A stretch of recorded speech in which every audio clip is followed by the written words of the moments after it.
I think it's safe to say that Sundays are going to be PKTT Sundays.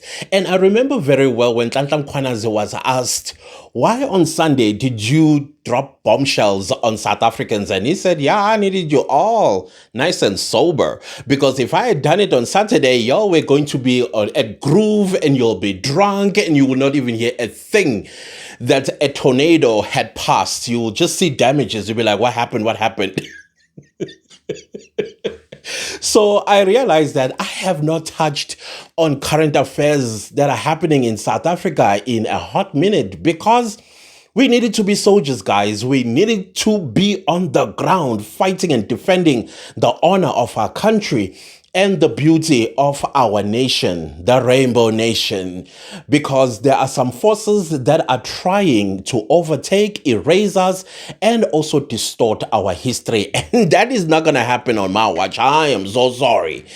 That's not going to happen on my watch. And I'm so glad that many South Africans have also put on their shoes or their boots and then tightened them, and we went to the battlefield and we fought for our country. No propaganda shall prosper as long as this country is God's country, and they are going to learn, and they're going to learn the hard way. So right now, we will leave everything in God's hands. But what we are not going to do is that when they propagate, we are just going to roll over and play dead. No, that's not going to happen. We are going to produce receipts. We are going to produce videos. We are going to produce whatever it is that needs to be produced. I even saw the foreign minister of Ghana coming with a long walk to freedom, thinking that's receipts to prove that Ghana and Nigeria did something significant. And I was waiting for him to come to a part where he would read in the long walk to freedom how many Ghanaians and how many Nigerians died for South Africans. I was waiting for that part. And on top of that, I don't think he understands the concept of thank you. Nelson Mandela did an African tour where he went to say thank you. Kanti, what does thank you mean? Does it mean that we are indebted with generations and generations to come for simply giving him $400? Come on now. We are not going to be playing that game. Y'all can say whatever you want to say. You can climb mountaintop. You did nothing. Nothing. We can show you graves of our family members. We can show you graves. Show us yours. Show us yours. That's when we'll say, oh, yeah, they actually did help a lot. They sacrificed a lot. Some are claiming yet they were ducking and diving bullets. Like, come on now, really? At least with Mozambique, they might say, well, our president, Samora Michel, even there too, it's wishy-washy. What actually did unalive him? Is it the apartheid government? Is it not the apartheid government?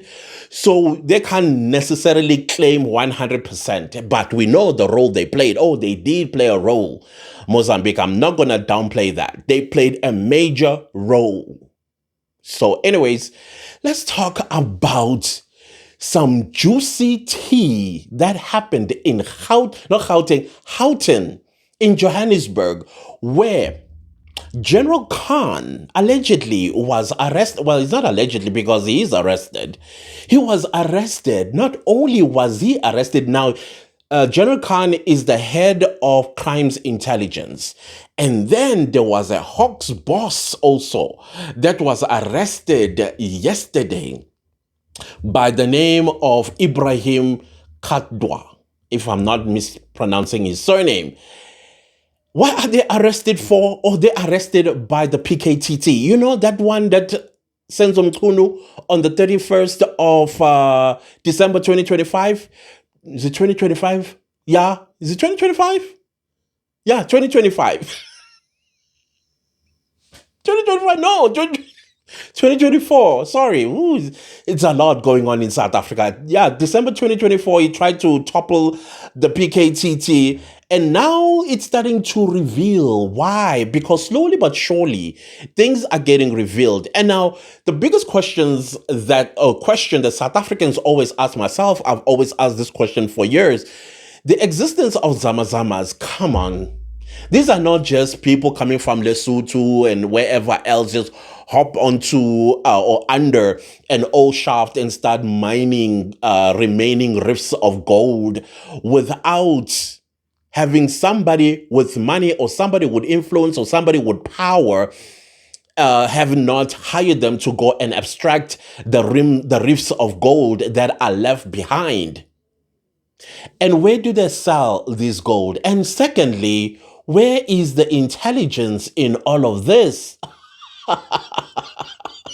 It's making perfect sense.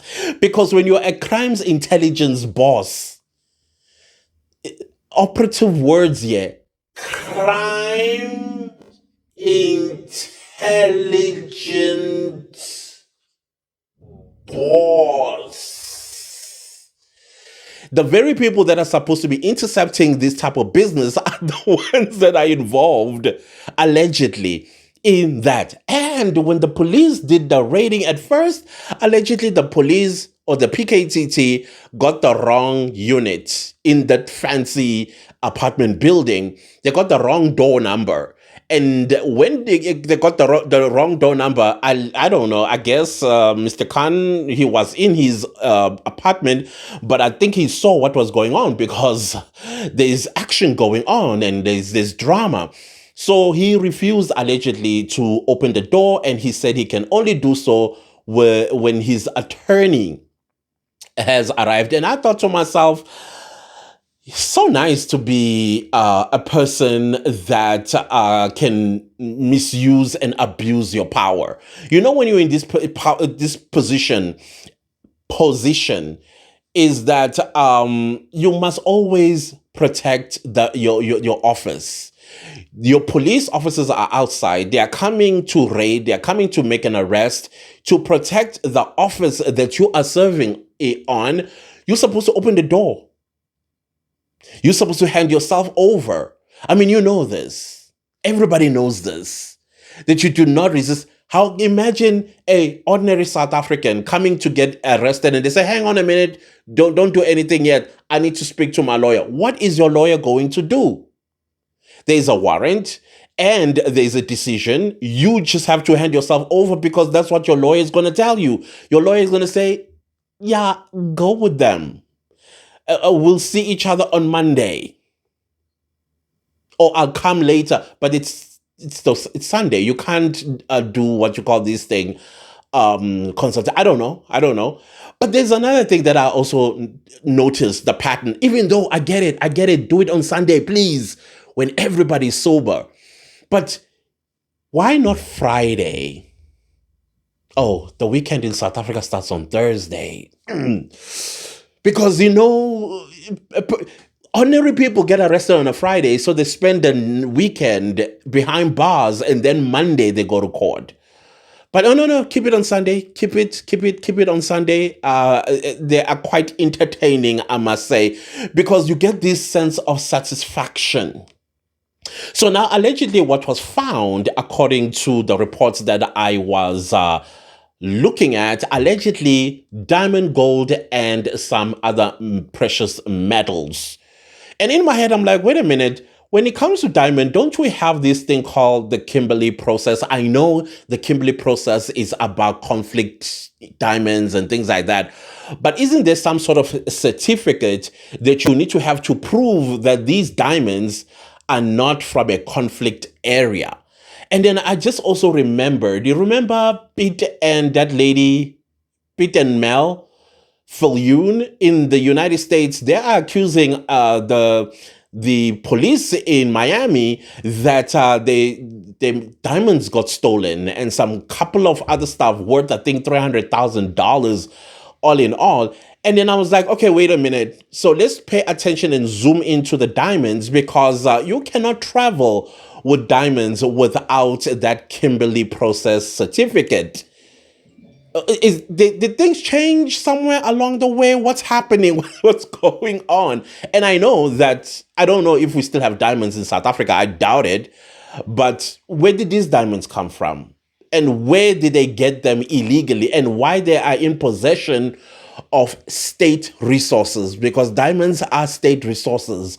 What certification do they have that this is theirs? They bought it, the receipts, and you name it, and what processes was followed? Anyways, so those are the things that were found. But if you look now at the root cause of Zamazamas, I will be honest with you. I don't think that General Khan as well as Ibrahim Kadwa are the people that we should be looking at. I think either they're the middleman or the small fish. They just made sure that legally, not legally, criminally, because they are in the criminal justice system. Criminally, those that on top, they can get away with what is being extracted underground from abandoned, now illegal mines in South Africa. So they get a piece, or they get a kickback for protecting the people on the top. This is getting messy. And here's another thing that is quite interesting for me.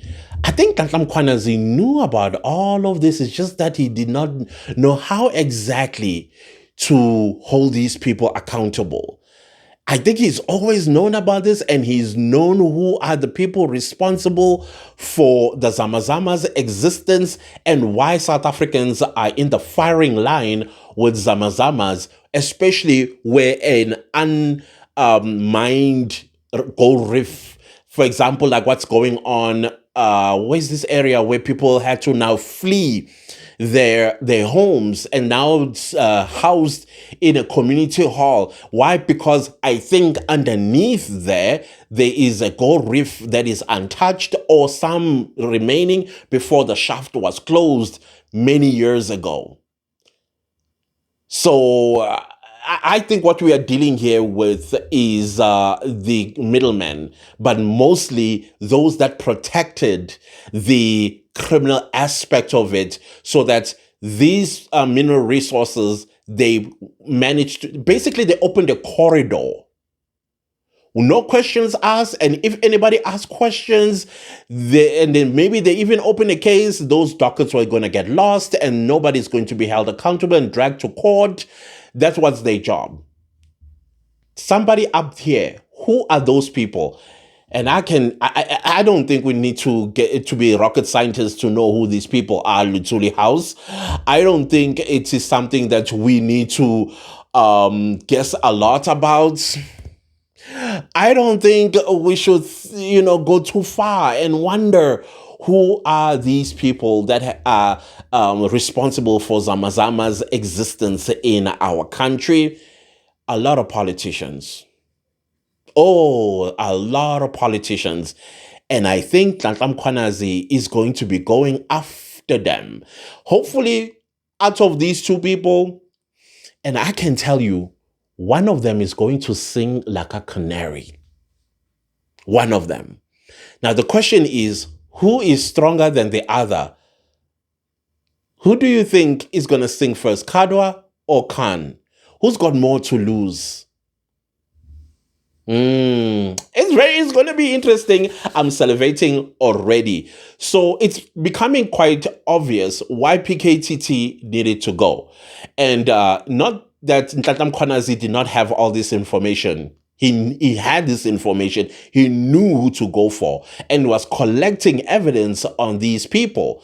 Because if you look at it, having Zamazamas is as good as having a political landscape where politicians are being unalived because they pose a threat to a competition who wants to be a councillor. How many, maybe we haven't started the full-on campaign for the 2026 local government elections, but in the past, already people you would be hearing that so-and-so is being unalived, or somebody was attempted, his life was attempted on, and things of that nature, because currently political parties are going through meetings where they are electing people to be on the list for councillors in your ward, in your region, as well as in your municipality, metros, you name it. And the one that did not get elected, but maybe if they did get elected, but they are right there at the bottom of the list, but they want to be high up here, then they start unaliving the people on the top until it gets to them, and then they assume the number one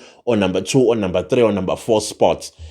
In case you did not know, that is what was happening. That is what was happening. Maybe one day I'm going to sit down and put a whole video on how these lists are put together and then submitted to IEC, and why people that mostly ranking high on the list are at risk with their lives. We will talk. Please remind me sometime this week so that you get to understand why PKTT exists. But now, when you look at the Zamazamas themselves, I think they are also the people that are involved in this. They are unaliving each other as mafias, territory, and things of that nature, because sometimes you would hear that they unalived each other, not because the police was after them.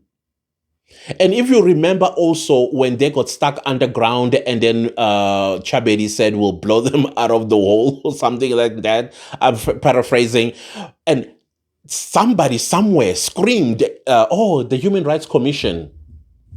The Human Rights Commission, thinking about the Human Rights Commission, the things that they've done to this country, it's amazing. And if I was running this country, I would have dragged them to, I would have arrested them already. I would have arrested them on corporate espionage. I know we're talking, what is when it's a country? It is espionage, right? Yeah, I would have charged them with espionage, which is, I liken it to treason. You weakened the systems of South Africa, screaming Human Rights Commission. Risk, because those old mines, they are closed for a reason. The ground is compromised now from shaking, or maybe I don't know if you've done geology, you've got like okay, if I still remember, I did geography in 2000 in metric, and yes, I got an A for it. You have like soft and hard layers. So I think the reason why they closed those mines is because they came too close to the soft layer that could just easily collapse. And we know that Johannesburg has holes. So can you imagine if you blast a soft layer of the ground, and then that soft layer causes probably an earthquake or tremors that might go all the way to downtown Johannesburg, and then the entire buildings, they sink in. That's why they call illegal mining now, because those mines are now dangerous. You yourself who's living near those old shafts, you need to recalculate your stay in that area. And when you see these illegal miners there, you should even be more worried. That is why I think they're not allowed to blast dynamites. I don't know if they do, but I've never heard that they do. But why? Because of the soft layer of the geological making of those shafts currently. I don't know. That's what I think. If you are doing geology or geography, please let me know if I was correct about it, because I've never talked about geography or geology ever since I matriculated in year 2000. So you can correct me if you have to. You can, because we did mining in geology, and yeah, it was in geology. Yeah, it was geology or geomorphology. I think it was geology, if my mind serves me correctly. But anyways, that is what I think is going on. They are unaliving each other for territory, especially when a new reef of gold, is it reef? Yeah, reef. Gold reef. Yeah, reef. Yeah, apparently gold, they are in a reef like this. Yeah, type of situation. So anyways, this is exciting. This is quite exciting. And I've seen a whole lot of other reports going on about what is actually happening in South Africa. what's his name, Swazi. I don't know what I should do because this is getting interesting. And before I go, so Zimbabwe has decided that it's going to hand over all the farms that were seized by the Mugabe regime back in 1999. And I saw an article, that is why I want to read it to you. It's very short. It's from ENCA. Friday the 8th May 2026 at 25 past 4 p.m. And it says Zimbabwe will return dozens of foreign-owned farms seized more than 2 decades ago during a land reform drive, but is not reversing the contested policy, the agriculture minister said on Friday. The land grab was launched by longtime ruler Robert Mugabe in 2000, with thousands of white farmers evicted, often violently, and their land redistributed to black Zimbabweans to address colonial era injustices. And funny enough, they have land and they are all over us like bad rash. The policy triggered sanctions, deepening the country's economic isolation by limiting its access to the international banking system. The government will return 67 farms covered by bilateral investment pacts, but which remained unoccupied, to the investors. Agriculture Minister Anxious Masuka said in a statement. Okay, let's leave that. The investors are from Denmark, Germany, the Netherlands, and Switzerland. More than 400 white farmers would be allowed to buy back all or part of their farms, Masuka said.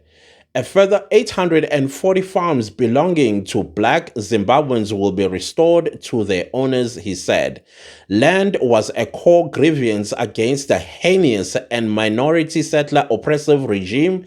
This drove thousands of blacks to wage an armed struggle to liberate ourselves from the shackles of oppression, the minister said.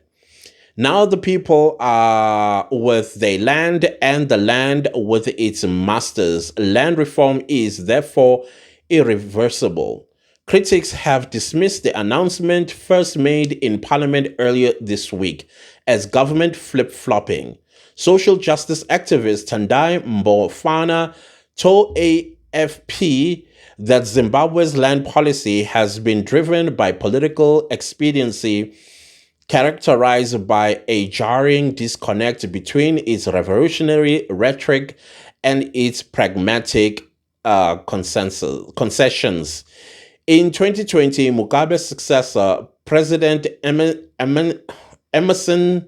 Mnangagwa, struck a deal to pay compensation of $3.5 billion to about 3,500 commercial farmers evicted in the botched land reform, but settled by a debt of more than $21 billion.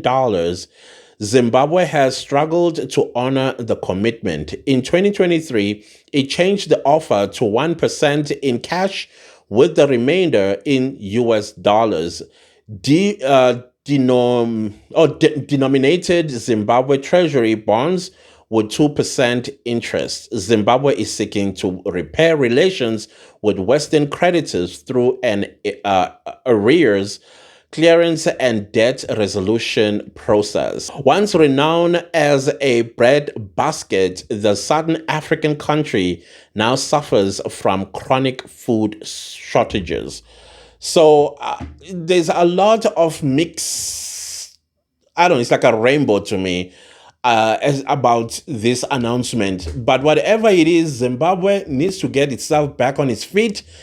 Somebody in the comments was listing all of Zimbabwe's strength, and I'm talking about mineral resources. There were about 10 of them that they listed in the comments about why Zimbabwe could be direct competition to South Africa. Only if the Zimbabweans themselves could believe that, because the fact is back home, underground and on top of the ground. But no, they're cowards, they run away. Why? You have all of that and more. But do you, boo, I suppose. But y'all, niyahamba. Okay, guys, let me leave this video right here. Please, whatever you do, take care of yourselves, take care of your families, take care of our beautiful country and defend her. Even when people are trying to gaslight us, let them do so. They'll get tired of it. It's jealousy. They don't like what we have. They want it for themselves. So enjoy your Monday. And I don't know if the Matlanga Commission will be back. I don't know if they finished on Friday because they had witness H who was in camera. And when you are in camera, we don't get to hear or see anything. So we're not sure if they did both the lead and cross-examination, or they done the lead and now they're going to cross-examine. If they do have a new witness and it's going to be in public, I will let you know. And then we talk about it. Unless we're going to have attacks coming from somewhere, then of course I have to assume a position of a soldier and defend this country. I love you, fellow South Africans, and I'll see you later. Goodbye.